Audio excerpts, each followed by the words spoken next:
안녕하세요. 구인강고 요한계시록과 7교회 강의를 맡은 민창진 목사입니다. 우리는 지난 시간 안일함이라는 치명적인 문제에 빠진 사대교회에 대해 함께 말씀을 나누어 보았습니다.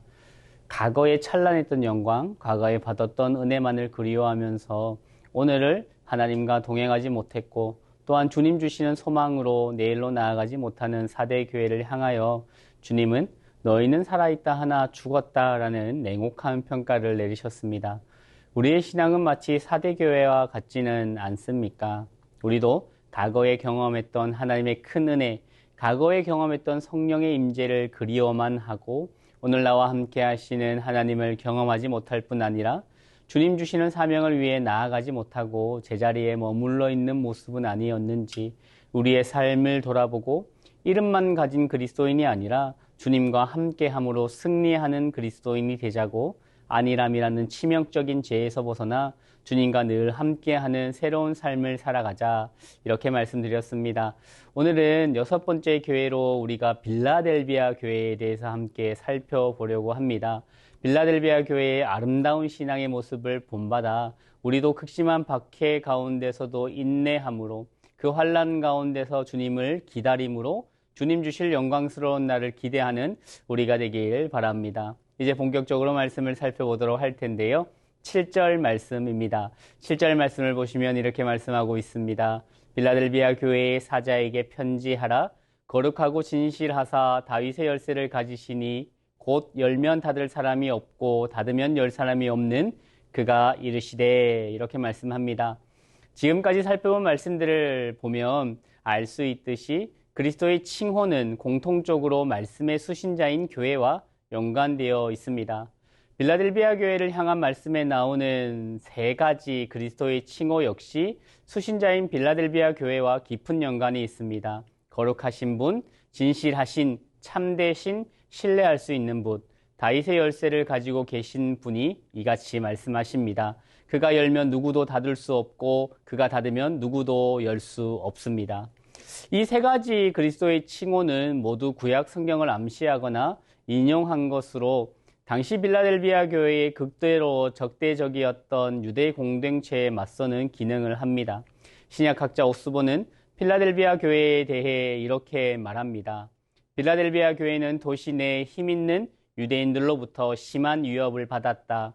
이 본문은 선택된 그리스도의 칭호들은 그러한 상황을 반영하고 있다. 곧 괴로움을 겪고 있는 빌라델비아 성도들에게 메시아께서 사탄에 해당 편이 아니라 그들 편에 계신다고 밝히며 위로하시는 것이다. 이렇게 말씀하고 있지요.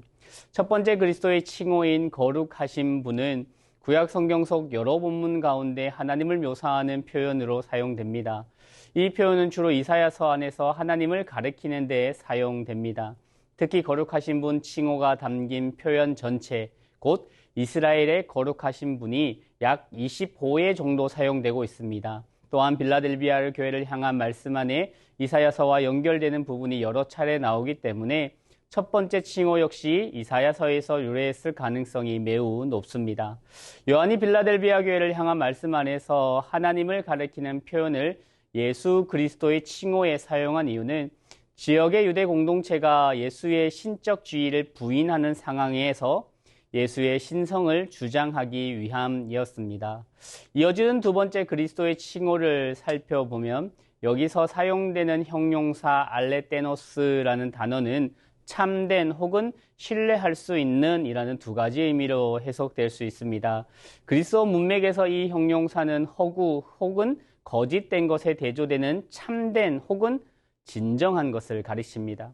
두 번째 칭호 참되신 분은 빌라델비아의 유대인 적대자들, 스스로 유대인이라 칭하나 실상은 그렇지 않고 거짓말하는 자들에 맞서 예수 그리스도가 참된 진리를 전하는 분으로 강조하고 있습니다. 더 나아가 참되신 분은 그리스도의 메시아 되심을 받아들이지 않는 빌라델비아의 유대 공동체에게 그가 참된 혹은 진정한 메시아임을 드러내는 것이지요. 그런데 요한계시록의 문맥을 살펴보면 이 형용사 알레티노스가 신뢰할 수 있는 혹은 신실한이라는 의미로 사용되고 있음을 알 수 있습니다. 빌라델비아 교회는 지역의 유대 공동체로부터 박해를 받고 있었지만 그 상황을 견디는 가운데 그리스도께서 자신들을 구해 주실 것을 확신하고 있었습니다.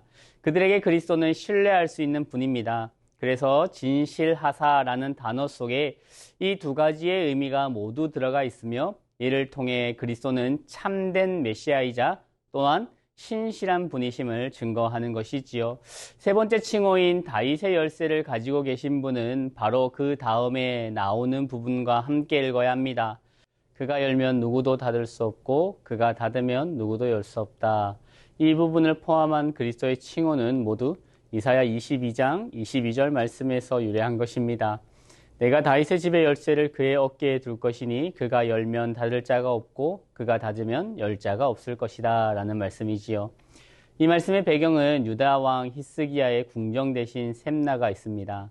그는 왕을 접견하는 것을 통제하고 행정부를 운영하는 막강한 권한을 지닌 직책을 맡고 있었습니다.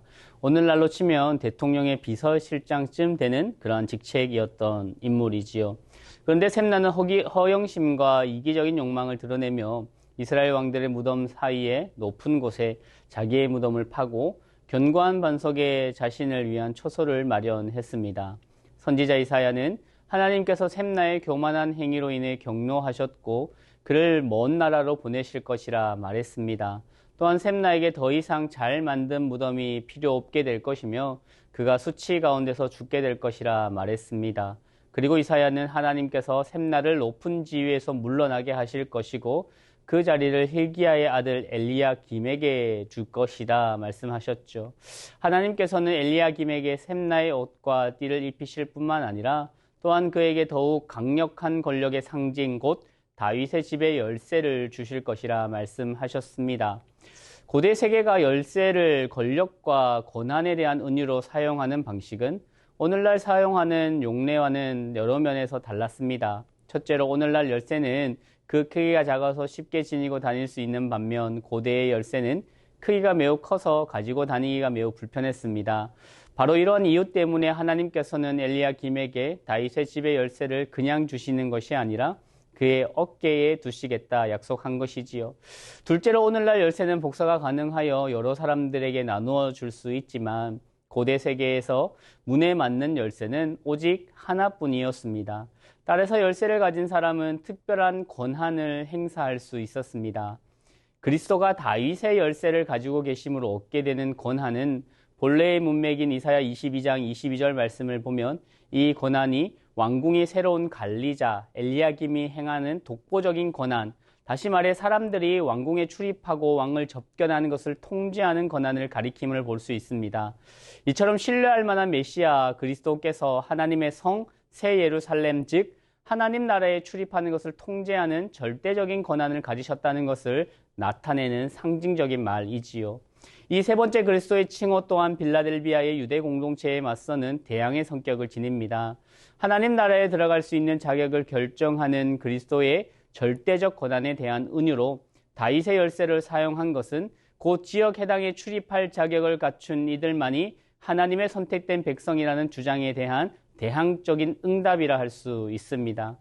빌라델비아 유대인들은 오직 자기들만이 하나님 나라에 들어갈 열쇠를 가진 자들이며 자신들이 진정한 하나님의 백성이라 주장했습니다. 그러나 요한은 이러한 주장에 맞서 반박합니다. 요한은 과거에 이스라엘에게 주어졌던 하나님 나라에 들어갈 열쇠가 이제는 다윗의 혈통으로 오신 메시아 그리스도에게 주어졌으며 이스라엘은 그 메시아를 거절했기 때문에 열쇠를 박탈당했다고 역설하는 것이지요.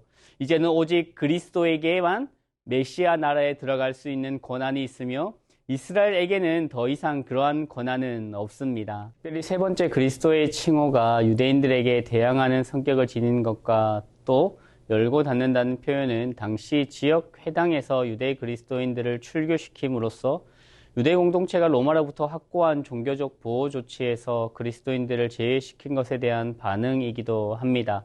따라서 그리스도의 세 번째 칭호는 당시 해당으로부터 출교당하거나 출교당할 위기에 놓인 유대 그리스도인들에게 큰 위로가 되는 말이었을 것입니다. 이어지는 말씀은 빌라델비아 교회를 향한 주님의 칭찬입니다. 8절 말씀을 보시면 이렇게 말씀하고 있습니다. 8절 말씀에 볼지어다 내가 내 앞에 열린 문을 두었으되 능히 닫을 사람이 없으리라. 내가 내 행위를 아노니 내가 작은 능력을 가지고서도 내 말을 지키며 내 이름을 배반하지 아니하였도다 말씀하지요. 볼지어다 내가 내 앞에 열린 문을 두었으되 능히 닫을 사람이 없으리라는 말씀은 빌라델비아 교회의 특별한 중요성을 갖는데, 그것은 빌라델비아 교회가 자신들이 참 이스라엘을 대표한다고 주장하는 그 지역 유대 공동체, 사탄의 해당으로 묘사된 그 유대 공동체의 박해를 받고 있기 때문입니다. 이 말씀은 또 다른 이사야서 본문에서부터 유래된 것으로 볼 수 있는데, 이사야 45장 1절 말씀에서 여호와께서 페르시아의 왕 고레스 앞에 열린 문에 대한 의도를 밝히십니다. 이는 곧 고레스가 공격하는 성들의 문을 무너뜨려서 그가 그 승자가 되도록 하겠다는 의미였습니다. 또한 빌라델비아 교회를 향한 말씀에서 문은 단순히 열려있는 상태로 묘사되는 것에 그치지 않고 누구도 닫을 수 없다 이렇게 강조하지요. 이는 빌라델비아 교회에 해당해서 유대 그리스도인들을 출교시킨 문제에 관해 앞절에서 지적한 내용들을 반복해서 강조하며 가리키는 것입니다. 기독교 초기의 유대 그리스도인들은 계속해서 지역 해당에서 예배를 드렸고, 그로 인해 로마가 공인된 종교, 유대교에서 제공하는 보호를 받을 수 있었습니다. 하지만 시간이 흐르면서 두 그룹 간의 차이가 더욱 명확해졌고, 결국 일부 회당은 유대 그리스도인들을 출교시키기 시작했습니다. 이러한 사례는 요한복음에서도 언급되고 있습니다. 이미 유대인들이 누구든지 예수를 그리스도로 시인하는 자는 출교하기로 결의하였으므로 라는 말씀이 요한복음에 나오지요. 이러한 관행은 주후 90년 얌니아회에서 공식화되었고, 해당 예전에 사용되는 기도문 12번째로는 저주문이 추가되었습니다. 나사렛 땅, 그러니까 그리스도인들을 이야기하는 것이죠. 이들과 이단은 즉시 멸망할지어다. 그대의 이름은 생명책에서 지워져 의인과 함께 새겨지지 않을지어다. 이렇게 저주했습니다. 박해받는 빌라델비아 교회의 성도들은 이러한 역사적 배경 속에서 세 번째 그리스도의 칭호 뒤에 나오는 그가 열면 누구도 닫을 수 없고 그가 닫으면 누구도 열 수 없다는 말씀과 또 이어서 나오는 그리스도의 말씀인 내가 내 앞에 열린 문을 두었으니 누구도 닫을 수 없다는 말씀을 듣고 아마도 큰 위로를 받았을 것입니다. 당시 그리스도를 따르는 자들은 해당에서 출교를 당했습니다. 해당에서 출교를 당한다는 것은 단순히 해당에서 예배를 드리지 못한다는 차원의 문제를 넘어 그 지역 사회에서 어떠한 사회적 활동에도 참가하지 못함을, 어떠한 혜택이나 어떠한 보호도 받지 못함을 의미했습니다. 하지만 그리스도께서 그들을 메시아의 나라로 들어가게 하실 것이며 그가 여는 문은 사탄의 해당조차도 닫을 수 없을 것입니다. 비록 해당으로 들어가는 문은 그들에게 닫혔으나 그리스도께서는 그들 앞에 하나님 나라로 들어가는 문을 여셨습니다. 그리고 그 문을 지역 유대 공동체가 결코 닫을 수 없게 하신 것이지요. 이어지는 내가 작은 능력을 가지고서도 라는 말씀은 빌라델비아 교회를 향한 칭찬에서 그리스도는 빌라델비아 교회가 가진 힘이 얼마나 보잘것없는지를 강조합니다. 이는 교회의 규모가 작다는 말이기도 하지만 지역사회에 미치는 영향력이 참 미비했다라는 의미이기도 합니다. 어떤 단체이든 그 단체가 가진 사회적, 정치적 힘은 그 구성원의 수 혹은 사회적 지위와 연결되는 경우가 많기 때문에 빌라델비아 교회의 성도들의 수가 적었고 더군다나 대부분 하층민이었음을 짐작해 볼 수 있습니다. 그럼에도 불구하고 빌라델비아 교회는 내 말을 지키며 내 이름을 배반하지 않았다고 칭찬받습니다.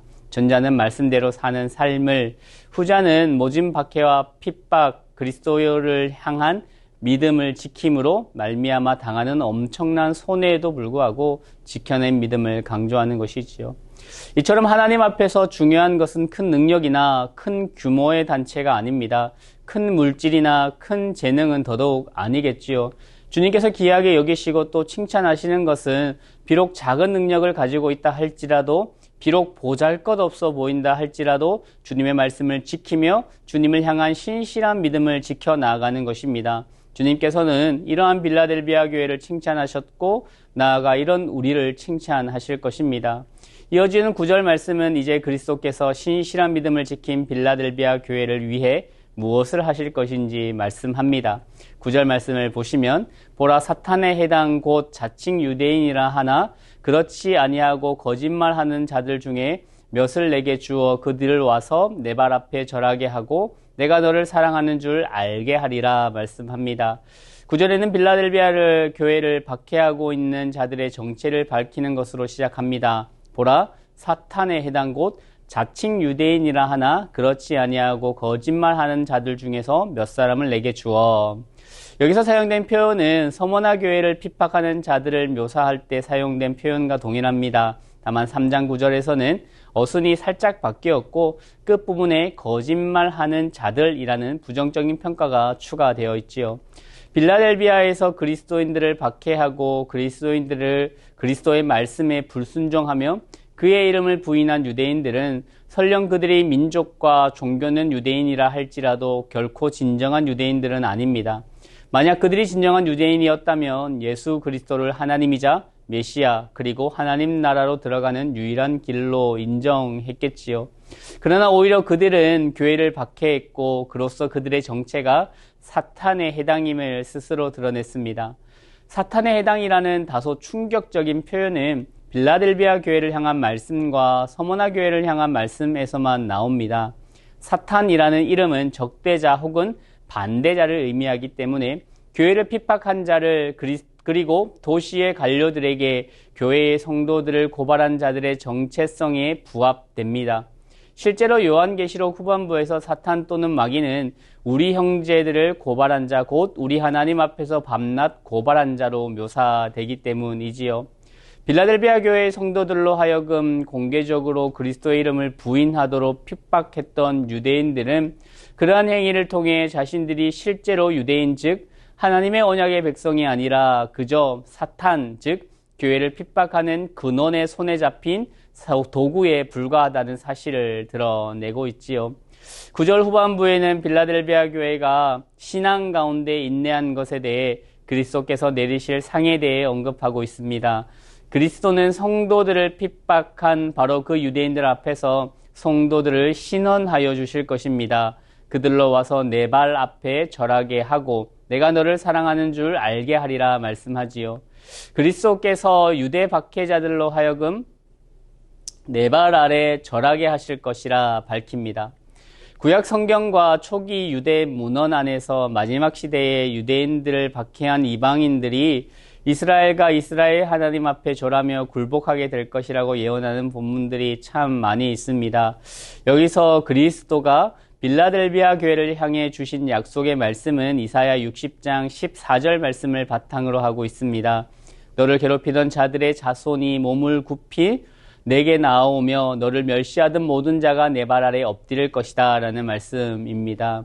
요한계시록 3장 9절의 말씀은 어느 학자가 섭리의 엄숙한 역전이라 부른 것처럼 그러한 구약의 예언이 빌라델비아 교회에게 역전되어 이루어질 것이라 위로합니다. 이것은 곧 이방인 박해자들이 유대인들에게 굴복하는 것이 아니라 정반대로 이방인들이 다수를 차지하고 있는 빌라델비아 교회에게 유대인들이 나와 발 앞에 절하게 될 것입니다.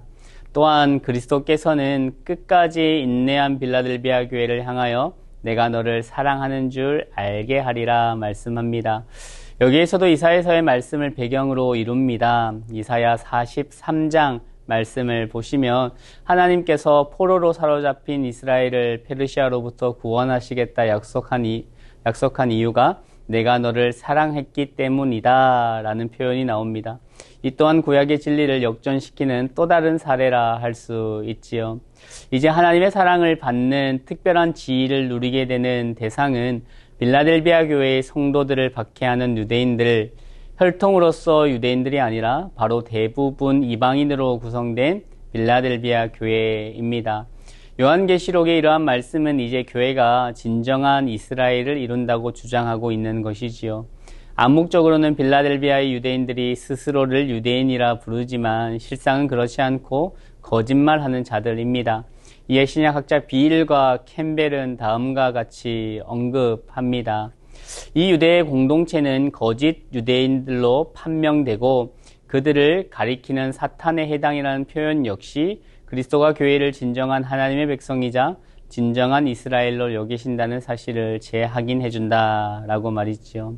이로써 혈통으로서 유대인이었던 자들이 기대했던 바가 역전되었을 뿐만 아니라 이제는 교회가 진정한 하나님의 백성이 되었습니다. 또한 요한계시록 3장 9절의 말씀은 예수 그리스도의 신성을 강조합니다. 3장 9절에서 인용된 이사야서의 말씀을 통해 예수 그리스도는 이사야가 예언한 여호와의 일을 하실 것이고 그로 인해 그가 신적 지위를 확증하게 될 것입니다. 이어지는 10절 말씀에서도 빌라델비아 교회를 향한 주님의 칭찬이 이어집니다. 10절 말씀을 보시면 이렇게 말씀하고 있습니다.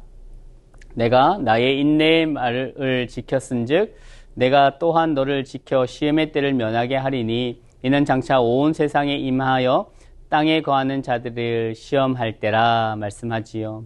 그러면 빌라델비아 교회는 칭찬받을 만한 어떠한 일을 했을까요? 그들은 박해에 직면했을 때 인내와 관련된 그리스도의 가르침에 순종했습니다. 여기서 지켰다라는 말은 계속해서 순종했다라는 의미가 있습니다. 따라서 순종했다로 해석할 수 있는 것이지요. 빌라델비아 교회의 시험의 때는 앞으로 온 세상에 임할 일을 가리킵니다. 땅 위에 거하는 자들은 요한계시록에서 사용되는 전문적인 용어로 짐승을 섬기며 그리스도인들을 박해하는 자들을 가리킵니다. 하나님의 최후 승리와 그분의 영원한 나라가 세워지기 직전에 전 세계적인 고난의 때가 임하게 될 것을 예상하는 초기 유대 문헌과 기독교 문헌 모두에 공통적으로 존재했습니다. 따라서 시험의 때라는 표현이 그러한 고난의 때를 의미하는 시간을 가리키는 것이 분명하지요. 그러나 확실한 것은 요한계시록 어디에도 그리스도인들을 이 물리적인 고난에서 면제한다고 약속하지 않습니다. 오히려 그리스도인들은 이러한 물리적인 고난이 있을 것을 당연한 것으로 여기고 또 예상해야 합니다. 바울도 자신의 서신 로마서, 고린도 후서 등 자신의 편지에서 같은 주장을 하고 있지요. 10절에서 그리스도께서 하신 말씀 너를 지켜 시험의 때를 면하게 하리니 라는 이 말씀은 요한복음 17장 15절에서 하신 말씀과 동일합니다. 요한복음 17장 15절 말씀에서 예수님은 이렇게 기도합니다. 내가 비옵는 것은 그들을 세상에서 데려가시기를 위함이 아니요 다만 악에 빠지지 않게 보전되기를 악한 것으로부터 지켜주시기를 위함이니이다 말씀하고 있지요. 요한복음 16장 33절에서도 예수님은 제자들에게 어떠한 환난이 임하더라도 평안을 누릴 것이라 약속합니다. 그러므로 예수님의 말씀에 따르면 그리스도인들은 물리적인 고난을 견뎌야 하지만 그러한 와중에도 영적으로는 안전할 것입니다. 요한계시록 3장 10절의 시험은 믿는 자들은 더욱 순결하게 하고 강하게 하지만 동시에 믿지 않는 자들은 심판을 받는 이중적인 효력이 있음을 나타냅니다. 우리 그리스도인들은 세상 속에 있을 때 물리적인 위험에 노출되어 있기는 해도 영적으로는 안전하게 보호를 받고 심지어는 오히려 믿음이 강화되기 때문에 영적으로 시험의 위험에서 벗어나게 될 것입니다. 반면에 믿지 않는 자들은 똑같은 환난에 의해 도리어 더 완악하게 되고 하나님을 반대할 것입니다. 이러한 말씀이 사실임은 뒤에 나오는 요한계시록의 환상 속에서 펼쳐지는 하나님의 다양한 심판의 결과들을 볼 때 믿지 않는 사람들은 완악하게 되지만 믿는 사람들은 믿음의 연단을 받아 더욱 믿음이 굳건하여집니다. 따라서 10절 말씀을 이렇게 이해한다면 이어지는 11절 말씀에 대한 이해도 분명해집니다. 11절 말씀을 보시면 이렇게 말씀하지요. 내가 속히 오리니 내가 가진 것을 굳게 잡아 아무도 내 면류관을 빼앗지 못하게 하라 말씀합니다. 11절 말씀에서 그리스도는 빌라델비아 교회에 자신이 속히 올 것과 그들이 가진 것을 굳게 잡아야 할 것을 말씀합니다. 여기 굳게 잡다라는 단어는 헬라어로 크라테오라는 단어를 사용하는데 이 단어는 단순히 무언가를 붙잡는 행위를 가리키는 것이 아니라 온 힘을 다해 단단히 붙잡고 있는 혹은 꽉 붙들고 있는 행위를 뜻합니다. 이처럼 빌라델비아 교회의 성도들에게 굳게 잡으라 명령이 주어진 것은 곧 그들의 신앙을 뒤흔드는 강력한 공격이 발생했음을 의미하지요. 그렇다면 빌라델비아 교회는 구체적으로 무엇을 굳게 잡아야 할까요? 빌라델비아 교회가 굳게 잡아야 할 것은 세 차례에 걸쳐서 칭찬 단락에 나오는 복들입니다. 첫 번째로 빌라델비아 교회가 가진 가장 중요한 복은 사탄의 해당이 가지지 못한 것, 즉 하나님 나라에 들어갈 수 있는 자격입니다. 지역의 유대인 해당은 빌라델비아 교회 성도들에게 문을 열어주지 않고 또 하나님 백성의 일원이 되도록 해달라는 요청을 거절했을지 몰라도 그리스도는 누구도 닫을 수 없는 열린 문, 하나님 나라로 들어가는 열린 문을 그들에게 주셨습니다. 이것을 굳게 잡아야 합니다.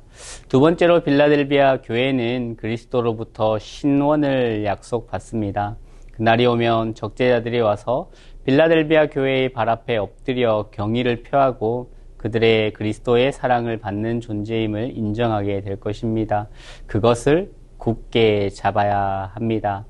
세 번째로 빌라델비아 교회는 하나님께서 마지막 때의 승리를 거두시고 영원한 나라를 세우기 직전에 일어날 대대적이고 엄청난 박해와 환란으로부터 그들은 보호를 받을 것이라는 약속을 받았습니다. 따라서 빌라델비아 교회는 도시 내 유대 공동체들로부터 강력한 공격을 받을 때 이 세 가지의 복들을 굳게 잡아야 했습니다. 그리스도께서 속히 오신다는 것은 이 약속이 주어진 이후로 무려 2000년이나 경과하였다는 점을 보면 그리스도의 재림을 가리키는 것은 아닌 듯 합니다. 그 대신 그리스도께서 장차 임할 환란에서 빌라델비아 교회를 성령의 능력으로 돕기 위해 속히 오심을 가리키는 것으로 이해해야 합니다. 이 약속은 빌라델비아 교회가 환란을 면하게 되리라는 것이 아니라 그리스도께서 그들을 강하게 하셔서 이 환란의 때에 영적으로 안전하게 하시리라는 것입니다. 따라서 여기 예수님의 약속은 환란을 당하는 우리 모두에게도 적용할 수 있습니다. 그리스도는 항상 오셔서 환란의 때에 우리를 더욱 강하게 하실 것입니다. 내가 가진 것을 굳게 잡으라는 그리스도의 명령에 순종하면 그리스도께서 아무도 내 면류관을 빼앗지 못하게 하실 것입니다. 계속해서 이어지는 12절 말씀에서는 이기는 자에게 주어지는 궁극적인 상을 말하고 있습니다. 12절 말씀을 보시면 이렇게 말씀하지요. 이기는 자는 내 하나님 성전의 기둥에 대게 하리니 그가 결코 다시 나가지 아니하리라. 내가 하나님의 이름과 하나님의 성 곧 하늘에서 내 하나님께로부터 내려오는 새 예루살렘의 이름과 나의 새 이름을 그 이 위에 기록하리라 말씀합니다. 박해 가운데 인내하며 이기는 빌라델비아 교회의 성도들에게 주시는 그리스도의 상은 두 가지로 나타납니다. 그리스도는 신실한 성도들이 하나님의 성전의 기둥이 되게 할 것이며 또한 그 위에 세 가지의 이름을 기록할 것입니다. 그리고 이 두 가지 모두는 박해받는 빌라델비아 교회의 성도들을 위해 하나님 나라의 존귀한 자리가 마련되어 있다는 위로를 전하는 것입니다. 그리스도께서 약속하신 첫 번째 상은 이기는 자는 내가 내 하나님의 성전의 기둥이 되게 할 것이다. 그가 결코 다시는 성전을 떠나지 않을 것이다. 입니다. 성전에 세워진 기둥의 이미지는 고대 사람들에게는 친숙한 이미지였습니다. 중간 규모의 도시에도 여러 신들에게 바쳐진 신전들이 존재했기 때문입니다. 그리고 단체 내에서 영향력이 있는 특정한 인물의 지위나 명예를 가리키기 위해 기둥에 비유하는 것도 고대 사람들에게는 익숙한 비유였습니다. 갈라디아서에서 바울은 초기 교회 지도자들인 야고보, 베드로, 요한을 가리켜 교회의 기둥같이 여기는 이들이라 표현했고 로마의 클레멘트도 베드로와 바울을 가리켜 가장 위대하고 가장 의로운 기둥들이라 불렀습니다. 이처럼 빌라델비아 교회에 이기는 그리스도인들은 기둥으로서 명예를 얻을 뿐 아니라 또한 하나님의 성전에 세워지게 될 것입니다. 여기서 성전은 하나님이 거하시는 장소 혹은 하나님의 임재를 비유적으로 표현한 것입니다. 빌라델비아 교회의 성도들처럼 박해 가운데 인내하는 모든 사람들은 새 하늘과 새 땅에서 명예로운 자리를 받게 될 것입니다. 한편 그리스도는 하나님을 가리켜 내 하나님이라 이렇게 부릅니다. 그러한 표현은 놀랍게도 3장 12절에서만 헬라어 본문 기준으로 4번이나 사용됩니다. 이로써 그리스도와 하나님 간의 친밀한 관계가 강조되고 있습니다. 그리고 이와 같은 친밀한 관계는 그리스도께서 빌라델비아의 신실한 그리스도인들을 하나님의 성전의 기둥으로 세워주시겠다는 약속을 충분히 이행할 수 있는 분임을 드러내는 것이지요. 그리스도가 이기는 자들에게 행하실 두 번째 상 역시 박해받는 성도들을 위한 자리, 하나님 나라 안의 구성원으로서의 자리를 보장합니다. 그 행위는 곧 그리스도가 그들 위해 세 가지의 이름을 쓰는 것입니다. 이들은 그리스도의 이름을 부인하지 않았다는 이유로 칭찬받은 성도들이기 때문에 이름을 쓴다라고 하는 것은 굉장히 상징적인 의미가 있지요. 당시 소아시아 도시 내 주요 건물 기둥에 특별한 명예를 얻을 만한 이들의 이름을 새겨놓은 기둥이 있었습니다. 이를테면 소아시아의 주요 종교 성소인 클라로스에 있는 아폴로 신전의 기둥에는 아시아 총독으로 재임했던 아우구스투스의 친척 세스투스 아폴레이우스를 기념하는 글귀가 새겨져 있었습니다. 또한 에베소의 시의회 건물 현관에는 두 개의 커다란 도리아 양식의 기둥이 있었는데 이 기둥에는 그 유명한 아르테미스 신전과 연관된 사제들이 긴 명단에 기록되어 있습니다. 빌라델비아 교회에 이기는 성도들을 위해 그리스도는 하나가 아닌 세 개의 이름을 쓰실 것입니다. 거기에 특정한 성도의 이름은 포함되어 있지 않지요. 이 삼중의 새김은 강조를 뜻합니다. 어떠한 사람이나 사물의 이름을 쓴다는 것은 곧 그에 대한 소유를 뜻하는 것이기 때문에 세 가지 이름을 쓴다는 것은 곧 박해 가운데 인내한 자들이 하나님과 하늘의 새 예루살렘의 이름과 그리고 그리스도의 소유임을 강조하는 것입니다. 다시 말해서 이기는 자들에게는 그가 하나님과 새 예루살렘과 그리스도의 소유라는 보상이 주어집니다. 그와 더불어 모든 복과 특권을 영원히 누릴 것이라는 보장이 주어지는 것이지요. 기둥에 새겨진 첫 번째 이름은 내 하나님의 이름입니다. 이것은 요한계시록 내 다른 본문에서 성도들은 어린 양의 이름과 그의 아버지의 이름을 이마에 받고 짐승을 따르는 이들은 짐승의 이름을 받는다는 내용과도 부합됩니다. 이는 구약 성경에서 하나님께서 하나님의 이름을 모든 이스라엘 백성들에게 주시고 하나님의 언약의 백성이 하나님의 이름을 지닌다는 말씀을 반영하는 것이지요. 이사야 62장 2절 말씀을 보시면 하나님께서 마지막 때에 그의 백성을 신원하는 차원에서 그들에게 새 이름을 주시겠다 약속하시는 장면도 나오게 됩니다.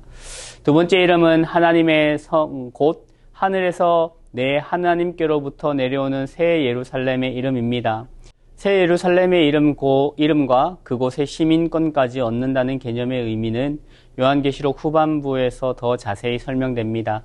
새 예루살렘에 관한 한상은 거룩한 도시에서 살게 되는 자들이 누리는 여러 가지 복을 강조하는데 그 중에서도 가장 큰 복은 하나님께서 그분의 백성들 가운데 중재자가 없이 영원히 함께 하시는 것입니다.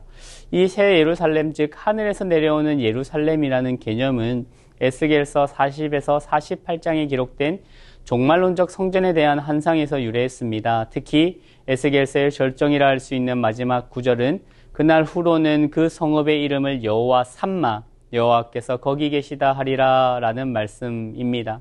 이 그리스도를 따르는 자들이 새 예루살렘 하늘로부터 내려오는 예루살렘에 들어갈 자격을 얻고 그 거룩한 도시에서 생명의 복을 누리게 될 것을 증거하는 것이죠.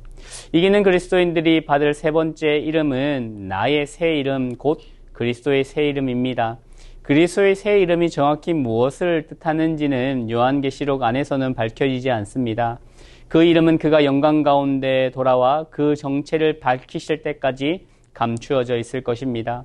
여기서 핵심은 그리스도의 새 이름이 무엇인지가 아니라 이기는 그리스도인들이 그러한 새 이름을 받음으로써 그리스도에게 속하게 될 것이라는 약속입니다. 빌라델비아 교회는 그리스어로 형제 사랑이라는 뜻입니다.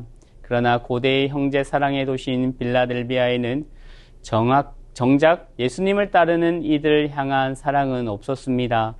빌라델비아 교회는 로마 당국으로부터 핍박을 받았을 뿐 아니라 지역의 유대 공동체로부터도 극심한 박해를 받았습니다. 빌라델비아의 그리스도인들은 그들의 신앙 때문에 박해를 받았지만 그럼에도 인내했습니다. 그들은 소아시아의 대부분의 교회들과는 달리 이교도들과 유대인들의 손에 고통당하는 것을 피하기 위해 그들의 신앙을 타협하지 않았습니다. 다시 말해 빌라델비아 교회는 박해 속에서 인내하는 교회였습니다. 우리의 신앙이 시험받고 또 우리 앞에 박해가 다가온다면 우리는 어떻게 반응할까요? 박해 속에서도 인내한 교회, 빌라델비아 교회처럼 하면 됩니다. 빌라델비아 교회는 작은 능력을 가진 교회였습니다. 이들의 규모가 작았고 영향력도 참 미미했지요. 그들 자신의 눈으로 보나 다른 사람들의 눈으로 보나 빌라델비아 교회는 참 무가치하게 보일 수도 있었고, 어쩌면 일부 성도들은 박해에 직면해 하나님께서 아예 자기들을 잊으신 것은 아닌지 의심을 가질 수도 있었습니다. 그러나 빌라델비아 교회는 하나님께로부터 특별한 칭찬과 약속을 받습니다. 오늘 우리는 규모나 크기 그리고 능력과 영향력에 너무 큰 비중을 두고 있지는 않습니까? 다음 주에 마지막으로 살펴보게 될 라오디게아 교회는 하나님의 냉혹한 비판과 심판 아래에 있었지만 외형적으로는 가장 크게 번성했습니다. 교회의 규모도 컸을 뿐 아니라 재정적으로도 넘쳐났고, 그러기에 라오디게아 교회가 그 지역에서 미치는 영향력도 어마어마했지요. 하지만 실상은 가장 주님의 뜻과 멀어진 교회였습니다. 오늘 빌라델비아 교회를 향한 주님의 말씀을 통해 우리는 신앙의 본질이 무엇인지 고민하게 됩니다. 신앙은 외형적인 화려함이나 크기가 아니라 하나님을 향한 신실함입니다. 그 신실함, 어떠한 박해나 유혹과 어려움 가운데서도 주님을 향한 사랑을 포기하지 않고 신실하게 주어진 삶을 성실하게 살아낼 때 주님께서는 우리에게 열린 문을 주실 것입니다.